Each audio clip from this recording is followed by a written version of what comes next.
ये जो चुनाव हो रहा है ये संविधान बचाने का चुनाव है। ये हिंदुस्तान का संविधान है। इसको बीजेपी और आरएसएस खत्म करना चाहते हैं, बदलना चाहते हैं, फेंक देना चाहते हैं। और कांग्रेस पार्टी, इंडिया गठबंधन इस संविधान की रक्षा कर रहा है, इसको बचाने की कोशिश कर रहे हैं। जो भी हिंदुस्तान के आदिवासियों को मिला है, दलितों को मिला है, पिछड़ों को मिला है, आपके जल, जमीन, जंगल का जो हक है वो सारा का सारा इस संविधान ने आपको दिया है। नरेंद्र मोदी चाहते हैं कि इसको परे किया जाए और उनका पूरा का पूरा राज हो और आपके जो अधिकार हैं वो आपसे छीने जाए। ये उनका लक्ष्य है और हम उनको रोकने की कोशिश कर रहे हैं। भाइयों और बहनों, चाहे वो पब्लिक सेक्टर हो, चाहे वो रिजर्वेशन हो, चाहे वो शिक्षा हो, स्वास्थ्य हो, जो भी आज आदिवासियों को, दलितों को, पिछड़ों को मिलता है वो इसके कारण मिलता है। और बीजेपी के नेताओं ने साफ बोल दिया है कि अगर वो चुनाव जीतेंगे तो वो इस किताब को बदल के परे कर देंगे। इसलिए उन्होंने 400 सीट का नारा दिया था। 400 सीट छोड़िए, उनको 150 सीट नहीं मिलने वाली है।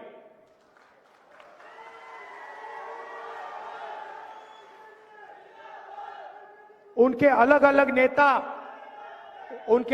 नेता कहते हैं कि हम रिजर्वेशन छीन लेंगे। रिजर्वेशन किससे छीनेंगे? आदिवासियों से, दलितों से, पिछड़े वर्ग से, इन लोगों से रिजर्वेशन छीना जाएगा। और मैं आपको स्टेज से कहना चाहता हूं, रिजर्वेशन को छीनने की बात छोड़िए, हम रिजर्वेशन को 50% से आगे बढ़ाने वाले हैं। इनको जो करना है कर लें। ये जो 50% का लिमिट लगा रखा है, कोर्ट ने लिमिट लगा रखा है, इस लिमिट को हम हटा देंगे, परे कर देंगे और गरीबों को, पिछड़ों को, दलितों को, आदिवासियों को जितनी रिजर्वेशन की जरूरत है उतनी रिजर्वेशन हम देने जा रहे हैं। भाइयों और बहनों, आप देखिए, आपने देखा होगा कि ये जो प्रेस वाले हैं ये आदिवासियों की बात कभी नहीं करते। सही बात है ना? ये अंबानी जी की शादी दिखा देंगे, बॉलीवुड दिखा देंगे, नाच गाना दिखा देंगे, मगर आदिवासियों पे अत्याचार होगा, आपकी बच्चियों पर बलात्कार होता है, आपकी जमीन छीनी जाती है, तो मीडिया में कभी आपके बारे में नहीं कहा जाता। इसका कारण है भाइयों और बहनों, मीडिया में, इनकी बड़ी बड़ी कंपनियों में आदिवासी आपको एक भी नहीं मिलेगा।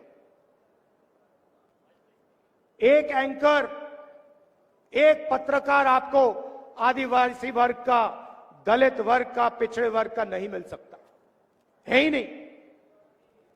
बड़ी बड़ी कंपनियों में देखिए, 200 बड़ी कंपनियां हिंदुस्तान में, उनकी मालिकों की लिस्ट निकालिए, आपको उस लिस्ट में एक आदिवासी नहीं मिलेगा, एक पिछड़ा नहीं मिलेगा, एक दलित नहीं मिलेगा।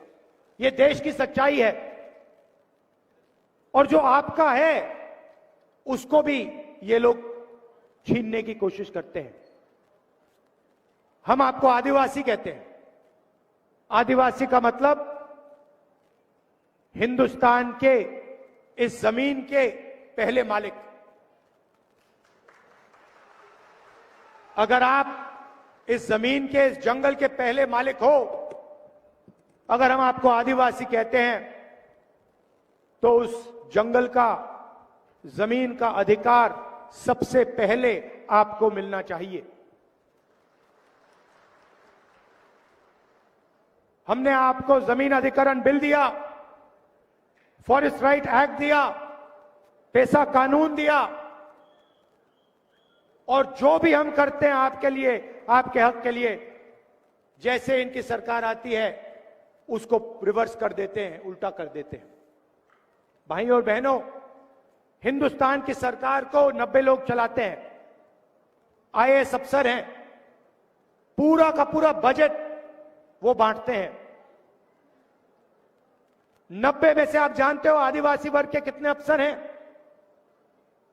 एक अफसर है। 90 में से एक अफसर आपका है। 8% आपकी आबादी है। पिछड़ों की 50% आबादी, उनके 3 अफसर। दलितों की 15%, उनके 3 अफसर। और भाइयों और बहनों, अगर बजट में 100 रुपए का निर्णय लिया जाता है तो आदिवासी अफसर 10 पैसे का निर्णय लेते हैं। 100 रुपए में से 10 पैसे की आपकी भागीदारी है। आपके लोग ना मीडिया में दिखेंगे, ना कॉर्पोरेट इंडिया में दिखेंगे, ना बड़े बड़े अस्पतालों को चलाते हुए दिखेंगे, ना बड़े कॉलेज यूनिवर्सिटी को चलाते हुए दिखेंगे। आपकी इस देश में कोई भागीदारी नहीं है। ये देश की सच्चाई है कि आदिवासियों की, दलितों की, पिछड़ों की इस देश में कोई भागीदारी नहीं है। इसको हम बदलना चाहते हैं। हम चाहते हैं कि इस देश में आपकी भागीदारी हो, मीडिया में आपके लोग हो, बड़ी बड़ी कंपनियों में आपके लोग हो, सरकार में आपके लोग हो, प्राइवेट अस्पताल, private college, private university, public sector में आपके लोग हो। इसीलिए हमने निर्णय लिया है कि हम जाति जनगणना करने जा रहे हैं। जाति जनगणना से आपको पता लग जाएगा कि आपकी आबादी कितनी है और देश की संस्थाओं में आपकी भागीदारी कितनी है। इकोनॉमिक सर्वे होगा और सबको पता लग जाएगा कि इतने % आदिवासी हैं, इतना धन उनके हाथ में है, इतनी संस्थाओं में उनके लोग हैं। ये क्रांतिकारी काम है। इससे हिंदुस्तान की राजनीतिक बदलने जा रही है और हम ये आपके लिए करने जा रहे हैं। दूसरा काम, नरेंद्र मोदी जी ने 22 लोगों का लाखों करोड़ रुपए कर्जा माफ किया, अरबपतियों को पैसा दिया।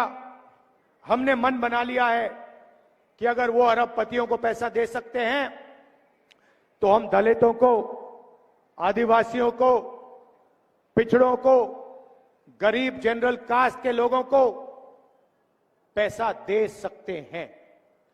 उन्होंने, अभी आप ठहर जाइए, ताली अभी मत बजाइए, जो मैं आपको बताने जा रहा हूं उसके बाद ऑटोमेटिक ताली बजेगी, देखना। भाइयों और बहनों, उन्होंने 22 अरबपति बनाए,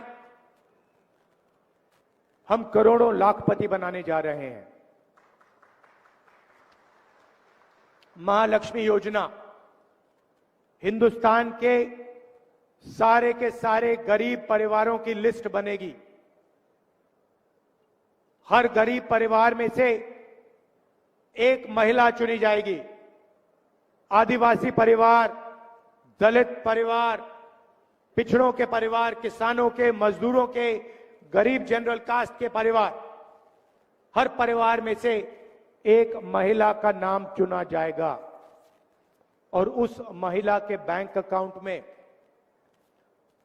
हम 10,000 रुपए नहीं, 30,000 नहीं, 50 नहीं, 70,000 नहीं, 80,000 नहीं, 90,000 नहीं, 1 लाख रुपया उसके बैंक अकाउंट में हम डालने जाएंगे। बजी ना ताली? 1 लाख रुपए हर गरीब परिवार के बैंक अकाउंट में जाएगा। हर महीने 8,500 रुपए, हर साल 1 लाख रुपए उस दिन तक, जिस दिन तक वो परिवार गरीबी रेखा से ऊपर आ जाएगा। क्रांतिकारी काम। करोड़ों परिवार के बैंक अकाउंट में साल का 1 लाख रुपए आएगा। किसानों को कानूनी मिनिमम सपोर्ट प्राइस हम देने जा रहे हैं। आपको अनाज के लिए, शुगर केन के लिए, धान के लिए, जो भी आप उगाते हो उसके लिए कानूनी मिनिमम सपोर्ट प्राइस, मतलब कम से कम दाम आपको गारंटी करके कानून दिलवाएगा। जैसे ही सरकार आएगी वैसे ही हम किसानों का कर्जा माफ करने जा रहे हैं। सारे के सारे किसानों का कर्जा माफ। और आदिवासी युवाओं के लिए, दलित पिछड़े वर्ग के युवाओं के लिए, गरीब जनरल कास्ट के युवाओं के लिए हम एक नई योजना लाए हैं, पहली नौकरी पक्की। मोदी जी ने झूठ बोला, 2 करोड़ रोजगार देने की बात की, नोटबंदी लागू की, गलत जीएसटी लागू कर दी, छोटे दुकानदारों को, स्मॉल और मीडियम इंडस्ट्री वालों को खत्म कर दिया, बंद कर दिया। देश में 45 साल से सबसे ज्यादा बेरोजगारी है। आपके लोग मध्य प्रदेश से गुजरात जाते हैं मजदूरी करने, इसीलिए हम ये योजना ला रहे हैं।